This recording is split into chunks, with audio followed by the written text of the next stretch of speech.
Xi Jinping told Donald Trump to his face that if Taiwan is mishandled, the two countries could end up in clashes and even conflicts, putting the entire relationship in great jeopardy. That is the Chinese president delivering a conflict warning to the American president during a state visit in Beijing. You see, the White House published its official readout of the same meeting and did not mention Taiwan once. Did you talk about Taiwan, Great place. Mr. President? Incredible. China is beautiful.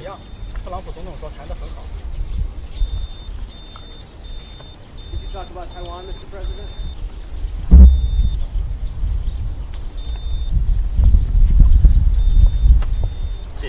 Thank you. Thank you very much. Mr. President, did you talk about Taiwan? On the other hand, China's readout led with Taiwan. That tells you everything about how Beijing and Washington are approaching this relationship right now. The summit had originally been scheduled for April.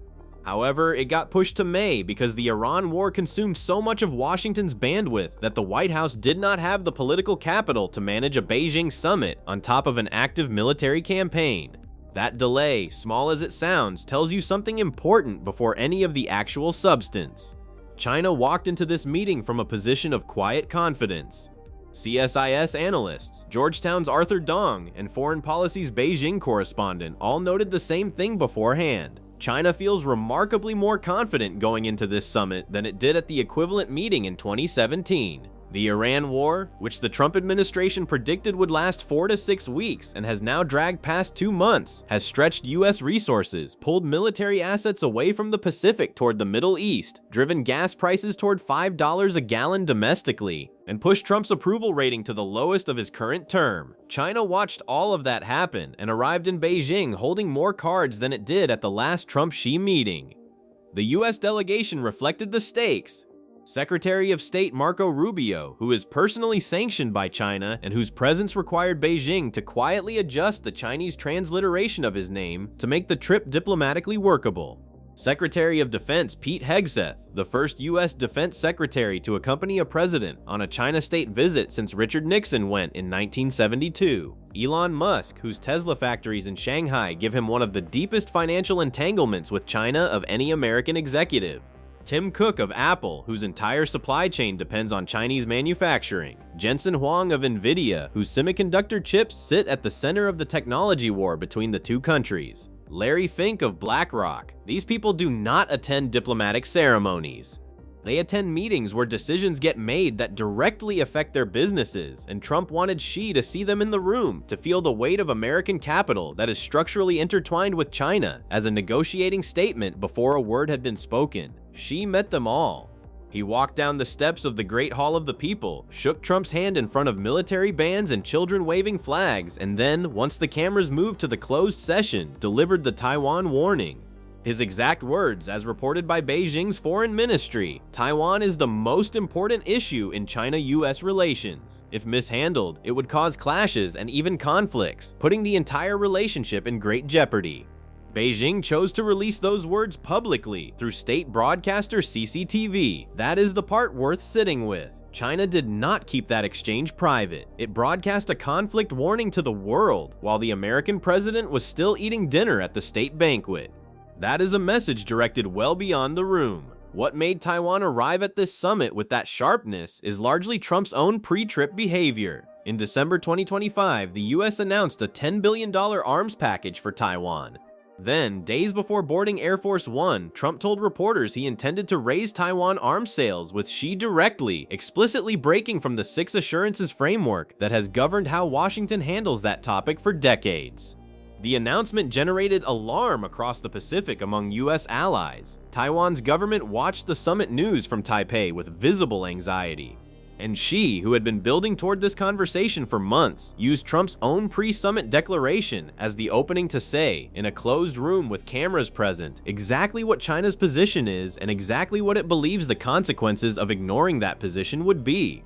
The White House readout, released afterward, mentioned none of this. It described a productive meeting focused on trade, Iran, fentanyl, and agricultural purchases. The words Taiwan and arms sales did not appear.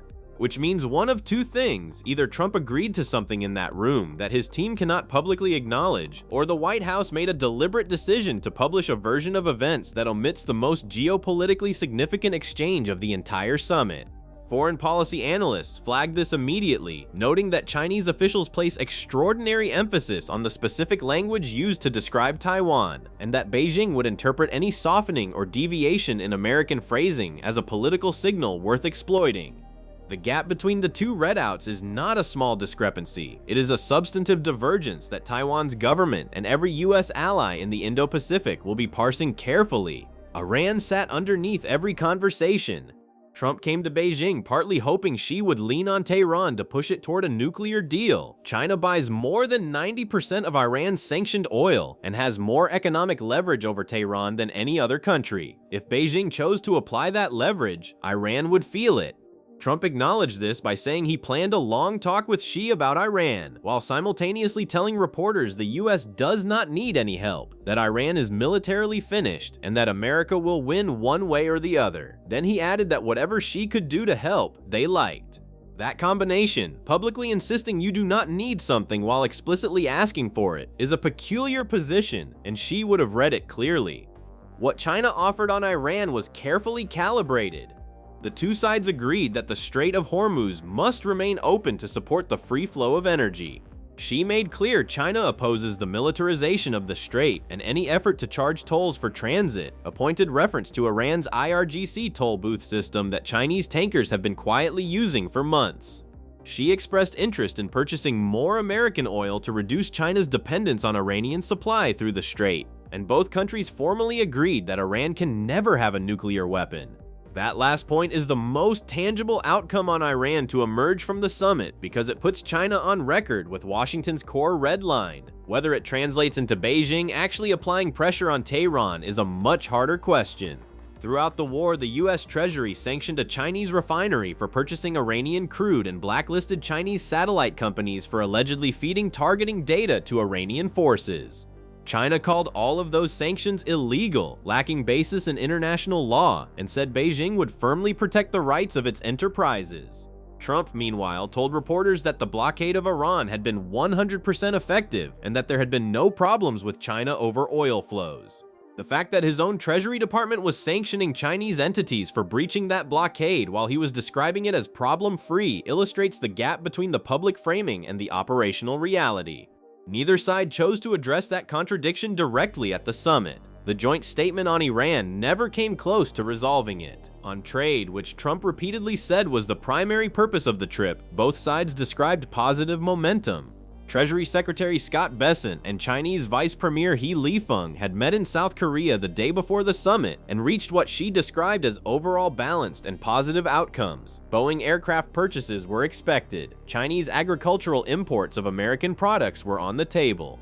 A tariff truce extension was being predicted by traders before the talks began. She told Trump that China's door to opening up will only open wider and that Beijing welcomes deeper commercial engagement. Trump told Xi the relationship is going to be better than ever before. The business delegation, 12 leaders from the largest American companies, sat in on part of the session, which was itself a staging choice designed to signal that what is being discussed is real and economically consequential. Elon Musk, asked about the talks as he was being led into the state banquet by Marco Rubio, said they were awesome and was then led away.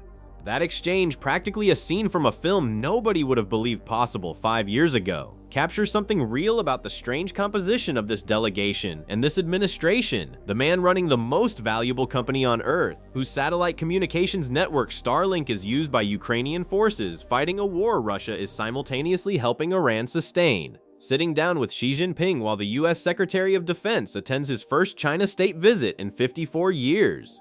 Xi opened the formal session with the Thucydides trap question. He asked whether the US and China could overcome the historical pattern in which a rising power and an established power slide toward conflict as the balance between them shifts.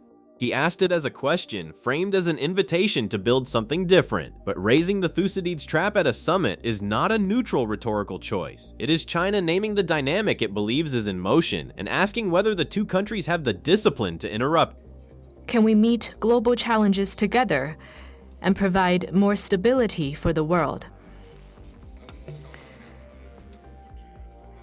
Can we, in the interests of the well-being of our two peoples and the future of humanity, build a brighter future together for our bilateral relations? Trump said the relationship was going to be better than ever. Both men said what the moment required. Xi is expected to visit the United States before the end of the year. The two leaders may also meet at APEC and G20 events. The summit framework they agreed to, a constructive China-US relationship of strategic stability, is Beijing's guiding phrase for the next several years of the relationship, according to the Chinese readout. Whether that phrase survives the next Taiwan arms delivery, the next treasury sanction on a Chinese refinery, the next Iranian drone strike on a US warship in the Strait of Hormuz, or whatever Trump says off the cuff at the next press conference, is the actual question this summit left unanswered. The Taiwan warning did not appear in the American readout. The White House version of these 2 days is a story about trade and Iran and fentanyl. China's version is a story about Taiwan, sovereignty, and the conditions under which a conflict becomes possible. That those two documents describe the same conversation so differently is not a footnote to the summit. It is the whole point of it.